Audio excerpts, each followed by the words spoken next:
Greetings, Ian from RTO, and welcome to the very first Picks and Mix.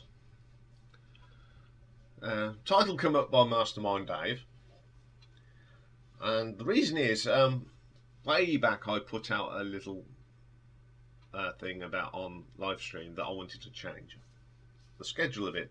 I wanted some ideas, and I said I'll go through them and we'd pick one, but there were 4 that were really, really good. So Dave says, let's do them all. I went, yeah, so that's why we've got it called Picks and Mix. So the way it's going to work, we're starting off today with the UK top 10 from this day. Next week we're going to do a thing called In the Camera's Eye, where it's where we look at VHS videos and DVD concerts that were never made into albums. And then the third week we're going to go do a USA top 10 from that day. And then the fourth one in the cycle, we're going to take a look at producers.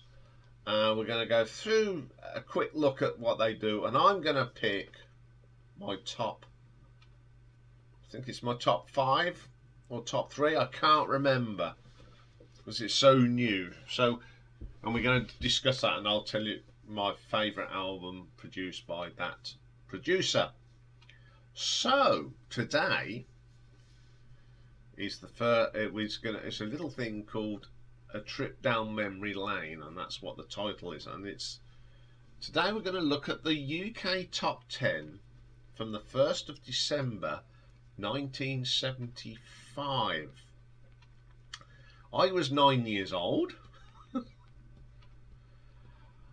It's 47 years ago. Oh, does it make me feel old?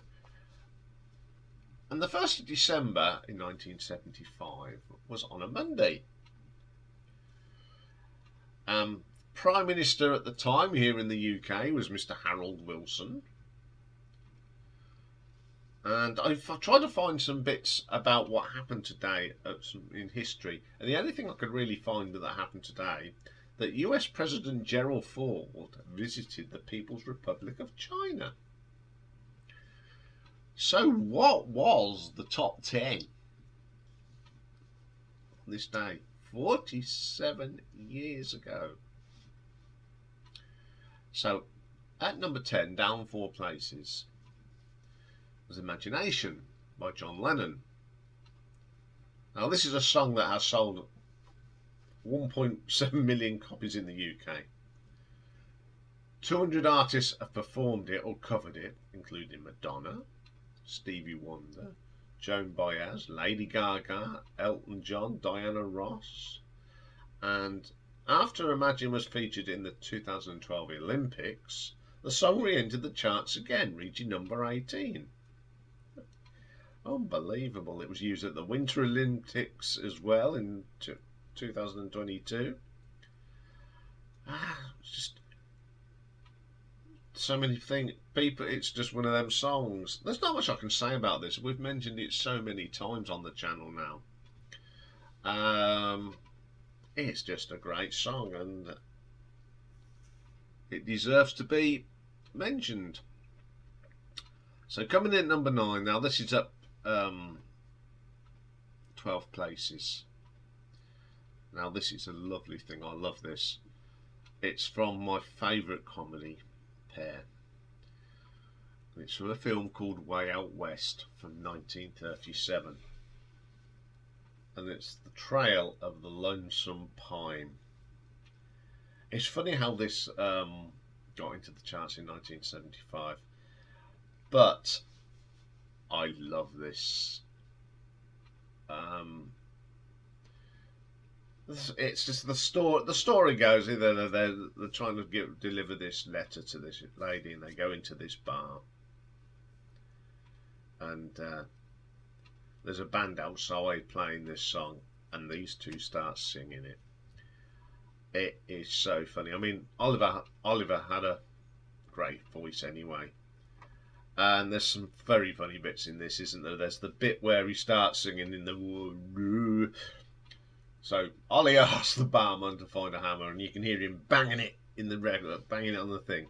and then he clunks Stan on the head, and then he becomes a soprano, and just falls over. Hilarious stuff. This actually went up to number 2 eventually. It's a great song. Okay, then number 8. This down 4 places, and this is Jim Capaldi's version of Love Hurts. First recorded by the Everly Brothers in 1960. But it's Nazareth who had a big hit with it. And this was eventually got to top number 5 for Jim Capaldi. Now this version of it, I've never been a great fan of it. It's just too jazzy and funky, and yeah, just not for me, this version. I like the Everly Brothers, and of course I love the Nazareth version. Yeah, it wasn't one for me. Okay, number 7. This was down 4 places. This got to number 1, and it was number 1 on the 22nd of November. And it is Divorce by a certain Scottish gentleman called Billy Connolly. And it is hilarious, isn't it? The way he changed the words. Our little dog is 6 years old, and he spells everything out. I have heard the uncensored version once, because it bleeps when he says, she said Rove, something about, she shouted Rove, and she bent over, and she sunk her teeth in my B-U-M and called me a beep beep. What she actually says is calls him a Foxtrot Charlie. That's the nearest I can tell you what it says. But I'm a big fan of the Big Yin, and that's a great record. I think I've got it somewhere. And the other song that he's famous for is the Welly song. If it wasn't for me wellies, where would you be? And all that. So yeah, it's great to have a little bit of comedy in the charts. Okay, then coming in at number 6, this is up 9 places, and it's called Nah Nah, It's the Saddest Word, the Stylistics. It got to number 5 here eventually, but didn't even make the US charts, this one. But it's a song that I never like. It's a bit wishy-washy. Not a very great fan of that one. Okay, number 5. This was up 7 places, and it's a great song. All Around My Hat, Steel I Span. One of their biggest hits. There was 3 songs of theirs to chart. The others didn't do so well, but this was their biggest hit. And it's an absolute belter. I've seen Steel I Span, I think, twice. Saw them at the Derngate and in Northampton, which is the theatre, and they supported Status Quo. Now, when they supported Status Quo, they didn't do All Around My Hat in their set, because it was the time when Quo got that Don't Stop album out. But she came out on stage during Quo's set and that sang this song. I mean, she's mad as a box of frogs, but she's a great voice, and I love this song. Great little rocker. Number 4, and this was up 3 places, and it's Rod Stewart, with This Whole Old Heart of Mine. Now, this was his second top 10 hit from his classic album Atlantic Crossing. The first, of course, being Sailing. And did you know that Rod has released 147 singles in his career? Good classic song. This song didn't go up any higher, but it was great to see that Rod doing well in 1975. Okay, number 3. This was up 2 places, and it's Money Honey from the Bay City Rollers. This was their 9th top 10 hit for the 70s. They only had one more, and then they went down, and the last one they had was I Only Want to Be With You. I always consider this one of their heaviest singles they released, but doesn't mean they haven't got heavy tracks, because of course they did do some heavy tracks on their albums. It was an iconic band of the 1970s. Number 2 then, None Mover this week in the charts. We had Hot Chocolate, You Sexy Thing. Platinum disc for this single, and this was the highest position it got to in the charts. I remember this in the charts. Very iconic song, great singing Errol Brown, and this came to fame again, of course, in the film The Full Monty. Still one of the great songs of the 70s. So what was number 1 today in 1975?